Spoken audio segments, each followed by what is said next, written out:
I want to go back a couple of days so we can deal with the German politicians who were literally crying after Vice President J.D. Vance gave them a speech telling them to pick up their game. Let me conclude, and this becomes difficult.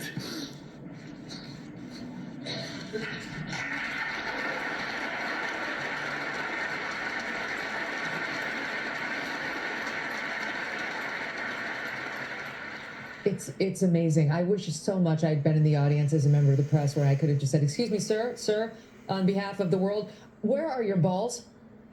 Asking, at least for America, but I think my friends in Australia too. Yeah, we're just wondering where they are. It's perfect. It's really actually kind of perfect when you think about what's happened in Germany, which is really one of the main perpetrators of the terrible crackdown on free speech. England has given them a good run for their money. France is not so great either. But I mean, Germany, I think, is the worst. And that's saying something in Europe.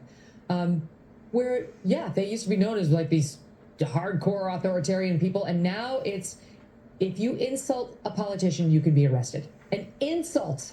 Forget, quote, hate speech, which, I mean, one of the things I love about America is hate speech is fine. It's totally constitutional. It's legal. You can't arrest somebody for hate speech. You then speak louder and persuade people that that other person is wrong. That's really one of the fundamental bedrocks of our country. But in Germany, you can get arrested not only for so-called hate speech, but for insulting someone. And they justified that in this long 60 minutes piece where they were saying, oh, yeah, I mean, especially on the internet, because that lives forever. Oh, Paul, you mean someone can say something hurtful about you on the internet and people could find it at any point in time, like in the future, when you've moved on past the contract? What?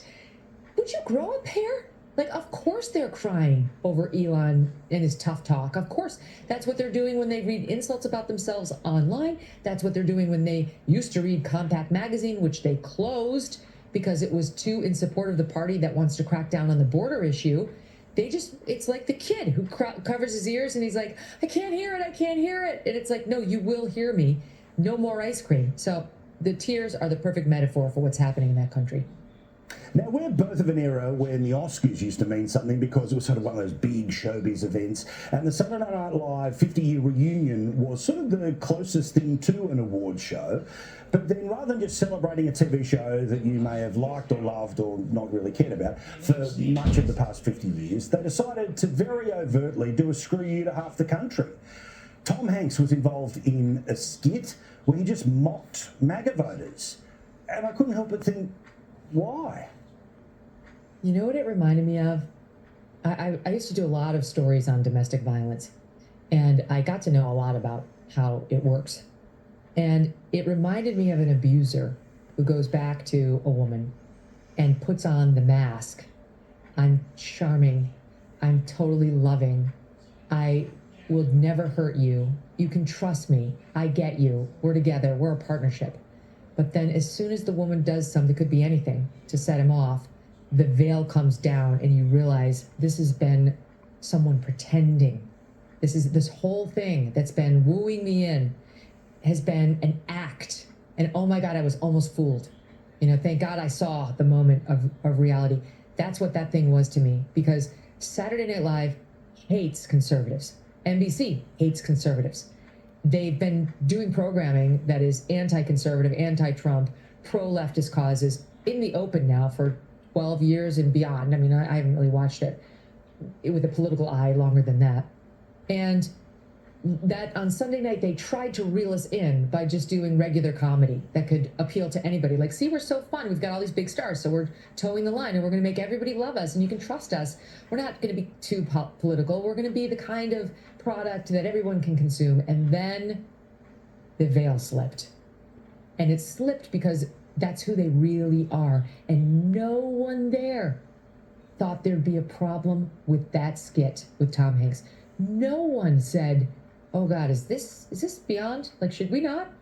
Because it's all the same left-wing echo chamber. So they decided to take one of the most beloved, most popular American actors ever, Tom Hanks, and put him in a Trump MAGA hat and put him down at the end on what they called Black Jeopardy, which is kind of like a joke that Black people don't watch normal Jeopardy, and so it's kind of like white Jeopardy. And he comes on Black Jeopardy, and the black host comes over to shake his hand, and he recoils at the thought of touching a black man and doesn't want to shake the hand and only does it when he's forced to by the very gracious black host. Well, thank you. Hey, now speaking of church, can I say something? If more folks went to church, we wouldn't be in this mess we're in now. You know what? I agree with you, Doug. I'd like to shake your hand, sir. Here we go. No, Oh, no. Oh, no, it's just a handshake. Yeah, it's just a handshake. Yeah, all right. You're welcome to Black Jeopardy anytime. Well, thank you. The veil was down, and we saw what they really think of all of us, not just MAGA, but anybody on the right. They think you're a racist. They think you're all the ists for all sorts of psychological reasons that we've gone into and don't need to here. But there was that piece of it. And then there was how deeply offensive it was for Tom Hanks in particular to participate in this skit. Tom Hanks, who started off on this stupid show called Bosom Buddies, which maybe it was ahead of its time because it was about two men who dressed as women in order to get the living arrangements they wanted. So it was guys dressed, in sort of a drag. And he was hilarious, and he was a nobody, and it was a stupid show that made us fall in love with him because he was so funny and bumbling. And then parlayed that into a film career with great films like Sleepless